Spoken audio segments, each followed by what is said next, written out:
Welcome back everyone for another week of BP Kids Online. We're so glad that you're able to join us again this weekend. Hopefully you've been able to tune in over the last couple of weeks. Last week we just finished our series called Wise, and this week we are starting a brand new theme called Amazed. This month, as we go through our new theme, we're going to be talking all about the amazing things that God has done. So get ready to be amazed because we're going to be learning about Elijah this week.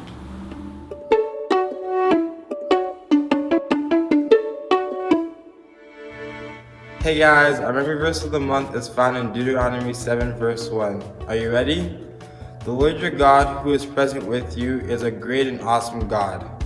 I really like this verse because it talks about how great our God is and that He's always present with us, which is so amazing. I want you guys to be encouraged this week to just know your God is always with you and that He's so awesome.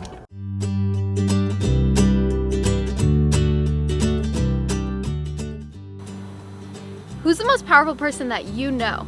Maybe your mom, your dad, a superhero. Well, I don't know about you, and I don't know who you know, but I know a lot of people, and the most powerful person that I know is God. It's amazing. God is all powerful. That's our big idea for the day. God is the Almighty God. He can do anything in the world, and we're going to learn all about that today.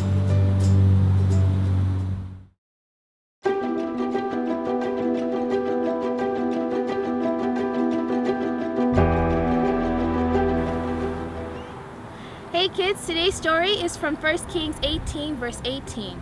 And here Elijah and Obadiah meet. It was now 3 years since it had rained, and a message came to Elijah from the Lord.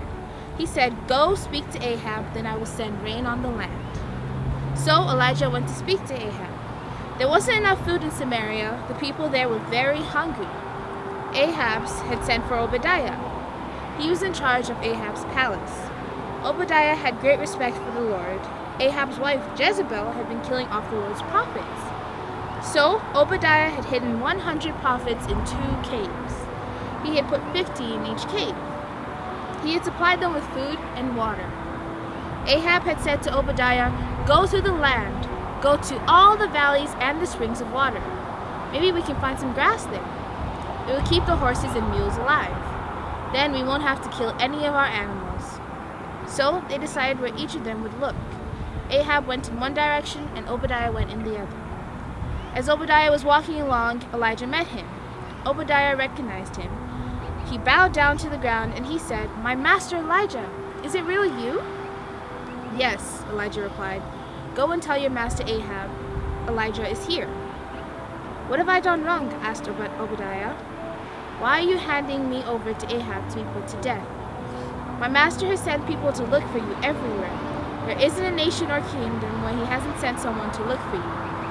Suppose a nation or kingdom would claim you weren't there, and Ahab would make them give their word that they couldn't find you. And that's just as sure as the Lord your God is alive. But now you are telling me to go to my master. You want me to say, Elijah is here. But the Spirit of the Lord might carry you away when I leave you. Then I won't know where you are. If I go and tell Ahab and he doesn't find you, he'll kill me. But I've worshipped the Lord ever since I was young. My master, haven't you heard what I did? Jezebel was killing the Lord's prophets, but I hid 100 of them in 2 caves. I put 50 in each cave. I supplied them with food and water. And now you are telling me to go to my master Ahab. You want me to say to him, Elijah is here. Ahab will kill me." Elijah said, "I serve the Lord who rules over all. You can be sure that he lives, and you can be just as sure that I will speak to Ahab today." Wow, that was such a cool story. And I'm here to tell you today that it doesn't end there. There is so much more to this story to unpack all about Elijah, a lot of it which we're going to be learning about the next couple weeks as we continue in our new series called Amazed. But for now, I'm sure you guys are wondering, what was Elijah so eager to talk to King Ahab about? Well, I'll tell you. When he met King Ahab, Elijah challenged him to a contest to see whose God was real. Our God, the God that we serve, or Baal. They moved this over to Mount Carmel, where King Ahab had brought 450 prophets of Baal to start building an altar. While they were building their altar, Elijah was also building his own altar, one for God. Both sides were praying God that they served would send fire over their altar. And I'm pretty sure you can guess who won. It was God.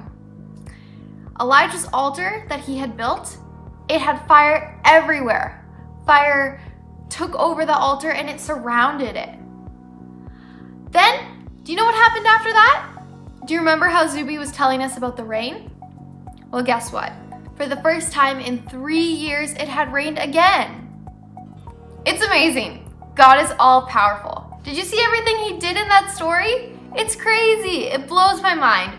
This is such a cool story, and it reminds me of how mighty and how powerful God really is. So be reminded of that this week, that if you are ever in a situation where you just feel hopeless or helpless and you just feel like nothing could go right and it feels impossible, know that is always possible with God, because God is the all-powerful God.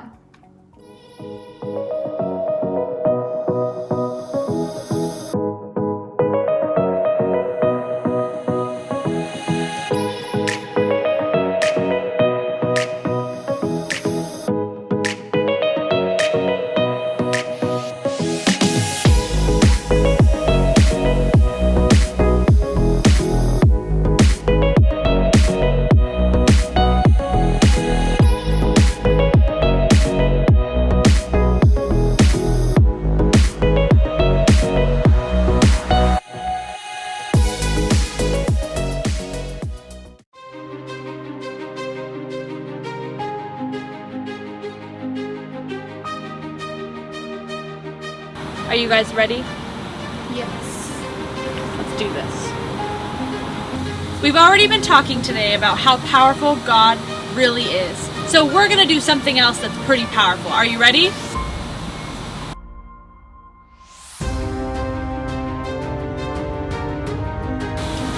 We got our Diet Coke. We've got our Mentos. Let's go.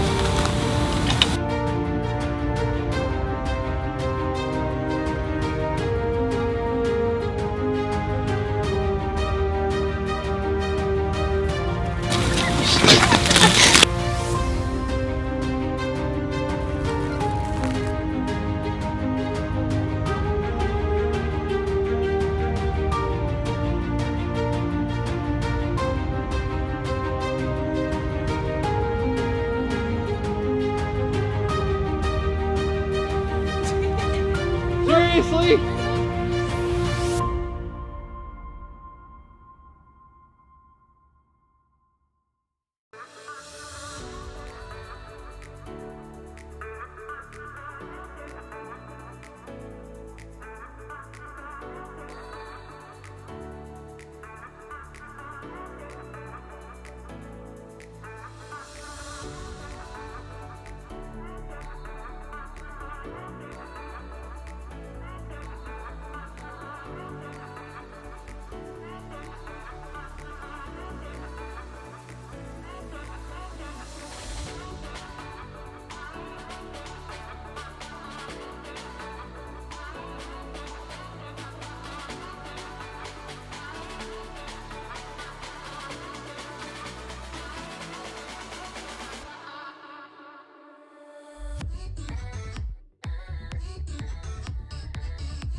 Hey guys, what's up? Me, I'm on the church's roof. So crazy. Anyways, we really hope that you enjoyed this entire video today. We have a couple questions, so make sure you grab your family, your friends, anybody you want. Make sure you pause the video right now and let's answer the questions.